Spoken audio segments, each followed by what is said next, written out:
समांतर धारावाही चालकों के बीच बल। दो समांतर तार लिया है, यहाँ पे धारावाही चालक लिया है जो कि समान लंबाई के हैं। ये देख रहे हैं PQ और RS, इन दोनों की लंबाई समान है। और यहाँ पे मैंने A और B दो फिगर बनाया है, एक तो ये है और एक ये है। PQ RS दो समांतर धारावाही चालक तार हैं। PQ में और RS में आप देख रहे हैं धारा एक ही दिशा में बह रही है और इन दोनों PQ RS के जो बीच की दूरी है वो R है। तथा ये वाला जो फिगर B है, इसमें आप देख रहे हैं एक धारा ऊपर है और दूसरे तार में RS में धारा नीचे है और इनके बीच की जो दूरी है वो स्मॉल r है।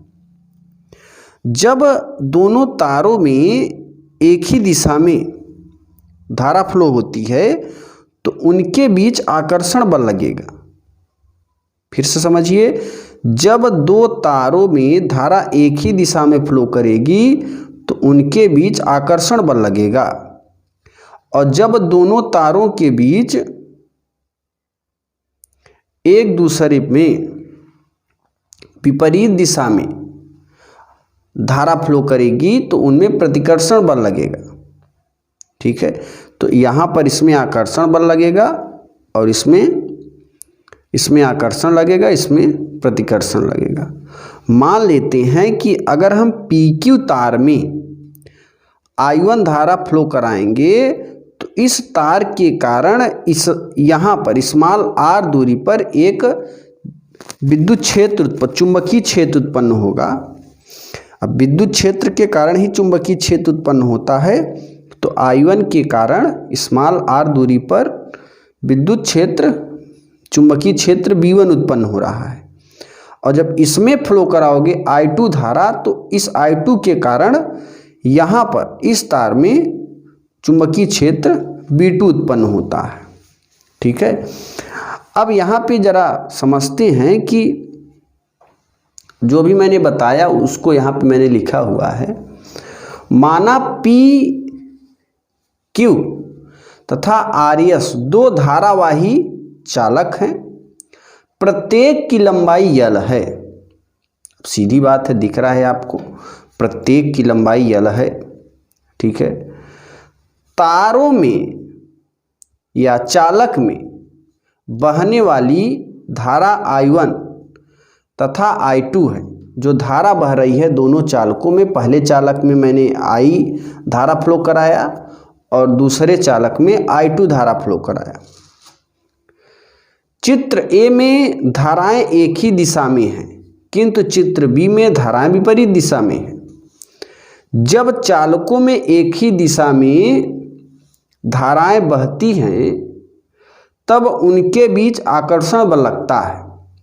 अभी मैंने बताया था आपको कि जब चालकों में एक ही दिशा में धारा बहेगी तो उनके बीच आकर्षण बल लगेगा, किंतु जब धाराएं विपरीत दिशा में बहती हैं तब उनके बीच प्रतिकर्षण बल लगता है। ठीक है, तो उनके बीच क्या लग रहा है? प्रतिकर्षण बल। अब आगे देखिए, माना PQ तार में बहने वाली धारा I1, जो हमारा PQ तार है उसमें तो I1 धारा है तथा RS के किसी बिंदु पर उत्पन्न चुंबकीय क्षेत्र की तीव्रता V1 है। जब मैंने यहाँ पर देखिए तार में हमने अभी बताया था कि जब हमने यहाँ पे इसमें I1 धारा फ्लो कराया तो RS में V1 चुंबकीय क्षेत्र उत्पन्न हुआ और I2 में जब धारा बहाया तो इस तार में PQ में V2 चुंबकीय क्षेत्र उत्पन्न हुआ। तो वही चीज़ यहाँ पे हमने लिखा है कि जब हमने I1 के कारण तार RS के किसी बिंदु पर उत्पन्न चुंबकीय क्षेत्र की तीव्रता V1 तथा दोनों तारों के बीच की दूरी स्मॉल r है। ये जो दोनों धारावाही समांतर चालक तार हैं इनके बीच की दूरी मैंने r लिया है। B1 बराबर, यानी हमने सूत्र बताया था B बराबर μ0/2 पाई I/r उसी से जब तार में I1 धारा फ्लो कराते हैं तो I1 के कारण RS पर चुंबकीय क्षेत्र B1 उत्पन्न होता है। तो B1 बराबर mu naught by 2R I1 by R, समीकरण 1। अब इसके कारण अगर सेकंड में दूसरे तार में चुंबकीय क्षेत्र B1 उत्पन्न हो रहा है तो उसी तार में एक बल उत्पन्न होगा जिसे हम चुंबकीय बल कहेंगे। और किस तार में उत्पन्न हो रहा है? RS तार में। तो RS तार में कितनी धारा बह रही है? I2। और किसके कारण बल उत्पन्न हो रहा है? B1 के कारण। तो देखिए F बराबर IBL साइन थीटा, ये सूत्र आप जानते हैं। तार RS पर लगने वाला चुंबकीय बल F है। और जब I1 धार यानी तार PQ में आप I1 धारा फ्लो कराते हैं, विद्युत धारा, तो RS में I2 धारा है और वहाँ पे बल उत्पन्न हो रहा है। तो देखो ये RS तार के लिए लिखा गया है कि F बराबर I2 B1L साइन 90, यानी RS में धारा I2 बह रही है और उसका क्षेत्र कितना है? B1, और तार की लंबाई L, और इनके बीच कितने से कोण बन रहा है? 90 डिग्री का। और आप जानते हैं कि साइन 90 अंश की वैल्यू 1 होती है। तो F बराबर I2 B1L, क्लियर है ना? I2 B1L। अब B1 का मान, ये जो B1 की वैल्यू है, इसे हम समीकरण कितने में रखेंगे? 2 में। ठीक है, B1 का मान समीकरण 2 में रख देंगे तो यहाँ पर मिलेगा F बराबर I2 mu naught upon 2 pi I1 by R गुड़े L, I2 गुड़े mu 0.2 pi I1 by R गुड़े L। ठीक है, अब इसमें देखिए इसको सीरियल से लिखेंगे, mu 0.2 pi I2 by R into L। अब ये L भाग में कर देते हैं। ठीक है, L F के नीचे कर देंगे तो ये मिल जाएगा समीकरण 3।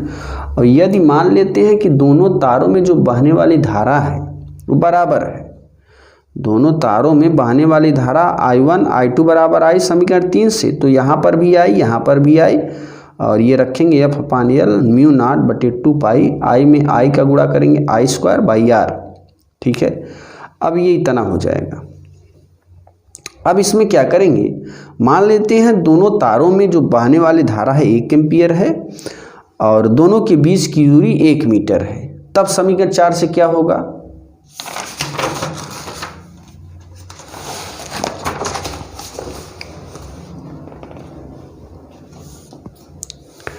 यहाँ पर देखिए, यदि मान लेते हैं कि दोनों तारों में 1 एम्पियर की धारा फ्लो कर रही है, पहले तो हम यहाँ पे म्यू नॉट की वैल्यू रखते हैं। म्यू नॉट बराबर 4 पाई इंटू 10 पावर -7, पाई से पाई, 2 1 के 2 दूनी 4, तो इतना मिल जाएगा। अब हमने कहा कि दोनों तारों में 1 एम्पियर की धारा, दोनों तार 1 मीटर की दूरी पर स्थित है, तब उस स्थिति में वैल्यू क्या होगी? तो F अपान L 2 गुणे 10 पे घाते -7, I के स्थान पर 1 एम्पियर, R के स्थान पे 1 मीटर, तो यहाँ पे रखेंगे F अपान L 2 गुणे 10 पे घाते -7 न्यूटन प्रति मीटर हो जाएगा।